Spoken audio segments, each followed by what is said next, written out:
Imagine descending into the ocean until the last traces of sunlight completely extinguish. The only illumination is the steady upward drift of glowing marine snow. In shallow waters, sunlight powers bustling ecosystems, where energy moves efficiently upward through the food web. Down in the abyss, that system breaks down entirely, making food incredibly scarce. The ambient temperature plummets, hovering near freezing. This animated depth gauge illustrates the exponential increase in hydrostatic pressure. By the time you reach the Bathypelagic Zone, the pressure becomes utterly crushing, exceeding 46 megapascals or 460 bar. Surviving here is an extreme engineering problem. An organism must build and maintain a physical body on almost zero metabolic energy, all while withstanding immense crushing force. Out of this absolute deep-sea darkness, a thin, translucent structure quietly drifts into view. At first glance, it looks almost too fragile to exist in such a brutal environment. But the creature doesn't seem to end. This is a specific species known as Praya dubia, and it stretches continuously through the dark water, reaching lengths of up to 40 meters. This diagram shows the scale of the Praya dubia, compared directly against a blue whale. The 130-foot glowing line extends far past the tail, revealing that this deep-sea animal is significantly longer than the sea's largest mammal. The comparison feels absurd, because despite that massive length, the physical body of the Praya dubia is only about as thick as a standard broomstick. The reason for this shape is that you are not looking at one single animal in the traditional sense. You are looking at a massive, highly specialized clone colony. This coordination allows thousands of individual clones to behave as a single functional unit, challenging the standard boundaries of animal biology. This extreme environment drives a biological phenomenon known as deep-sea gigantism. Across several marine groups, including crustaceans and cephalopods, deep water relatives grow substantially larger than their counterparts living near the surface. Cold water heavily influences this growth. Under the temperature size rule, lower temperatures dictate larger cellular growth and prolonged lifespans, allowing animals to grow over much longer periods of time.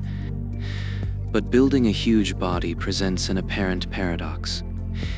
In an environment where prey is scattered sparsely across vast, empty miles of water, requiring more calories to maintain a large body seems like a massive liability.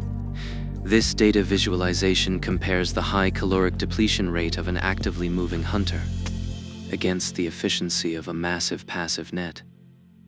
Constantly moving to catch fast prey in pitch-black water burns energy, whereas holding a stationary expansive grid requires virtually 0 calories. Rather than chasing food, the giant Siphonophore takes the evolutionary path of building a massive net. More structural length directly equates to a higher statistical chance that something will eventually drift into it. In absolute darkness, physical size is not an adaptation for dominance or speed. It is a statistical mechanism for searching wider areas of the abyss. A blue whale achieves its massive length by building a heavy, centralized body. Supporting that biological mass requires a dense skeletal framework, immense organs, and extremely thick muscle tissue, which costs a tremendous amount of energy. The Siphonophore bypasses that caloric cost entirely. It expands its scale simply by extending a weightless, delicate gelatinous network through the water column for almost 0 metabolic cost. This network is comprised of strictly specialized biological units called zooids. Every single unit in the chain is an exact genetic clone. However, these zooids are completely incapable of surviving on their own. They rely on complete symbiosis in order for the entire Praya dubia specimen to stay alive. This freight train illustrates this division of labor. The engine provides propulsion, while trailing cars carry different cargo. The Siphonophore turns this concept into living biology. Functional zones map to the train. Some are built for swimming, others for feeding and defense. A single animal usually wastes energy fiercely competing internally to move, hunt, and digest at the same time. By dividing the work across thousands of clones, the overall system creates a highly efficient economy of energy. The biological engine sits at the very tip of the giant Siphonophore. This is a specialized gas-filled structure called a pneumatophore, and it provides the crucial buoyancy needed to control the organism's vertical position. This float is a critical piece of engineering because the giant Siphonophore participates in Diel vertical migration. Twice a day, it undertakes a massive commute to the ocean's surface to feed under the cover of night, before returning to the crushing depths at dawn. This cross-section tracks the journey. As the colony migrates upward and water pressure drops, gas inside the pneumatophore expands. The colony carefully releases gas to control buoyancy. Conversely, diving back to the abyss compresses the gas, requiring the organism to actively add air. Positioned right next to this float is the nectosome, an array of powerful swimming structures known as nectophores. These biological medusae function like little motors. They pulsate in perfect rhythmic coordination, violently expelling water to mechanically propel the entire massive colony forward. This highly coordinated array at the front operates exclusively as an autonomous propulsion and navigation system. By isolating all the movement to this engine, the rest of the colony is free to focus entirely on resources. Beneath that engine is the sprawling payload section known as the cyphosome, which extends to the far end of the Praya dubia. This section holds the various specialized zooids in repeating geometric patterns. Some of these units are gastrozoids. They possess a long tentacle used exclusively to catch and immobilize food, effectively acting as the mouth and stomach before distributing digested nutrients throughout the rest of the massive colony. Other zooids focus entirely on defense and protection. Palpons serve as active hunting tentacles, heavily lined with stinging cells, while transparent leaf-shaped organs called bracts provide physical shielding, forcing the other zooids to quickly contract in times of danger.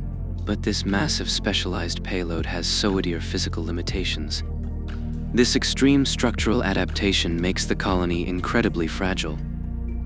So much so that when brought to the surface in fishing nets, they often physically burst, resembling nothing more than ruined blobs of gelatin. Their body relies entirely on a hydrostatic skeleton. It lacks bone or rigid tissue. To hold its shape together, it completely depends on the immense 460 bar pressure of the deep ocean pushing against it from the outside. The scale of the Praya dubia is structurally dependent upon the crushing deep-sea environment. The giant Siphonophore is built like an enormous distributed biological fishing system. When it finds an area of the ocean abundant with food, it immediately halts its swimming and holds its position in the water column. It then deploys a massive curtain of tentacles, heavily covered with toxic nematocysts. These microscopic stinging cells produce a powerful venom to immediately paralyze small crustaceans and fish that happen to bump into it. But it doesn't leave those encounters to pure chance. To manipulate the sparse, cautious life of the abyss, the giant Siphonophore literally creates its own light. It utilizes a bright blue bioluminescence, actively illuminating its body in the dark, to attract curious prey directly into the deadly curtain of tentacles. As the giant Siphonophore feeds and grows, it doesn't get thicker. It actively buds throughout its life cycle, continuously adding new zooids to the chain indefinitely. By continuously spreading its weightless mass horizontally and vertically, this architecture transforms an entire stretch of the vast water column into a highly efficient drifting wall of lethal traps. Praya dubia is just one iteration of this unique gigantism. As marine biologists push deeper into the ocean, they are discovering species that have evolved far more complex methods of deep-sea deception. In 2005, researchers discovered that siphonophores in the genus Arena use glowing red lures, perfectly tuned to mimic the swimming patterns of small prey, actively tricking larger fish into approaching the colony. The limits of colonial scale continue to expand. Recently, deep-sea exploration of the abyssal canyons off the coast of Ningaloo revealed a new massive species of siphonophore with a scale that pushes previous measurements of animal length. Because these creatures burst at the surface, their unbroken living forms were a mystery until the late 20th century. Verifying their massive scale today requires dedicated systematic ocean column studies, using advanced research vessels like the Fall course seen here, equipped for deep-sea robotics.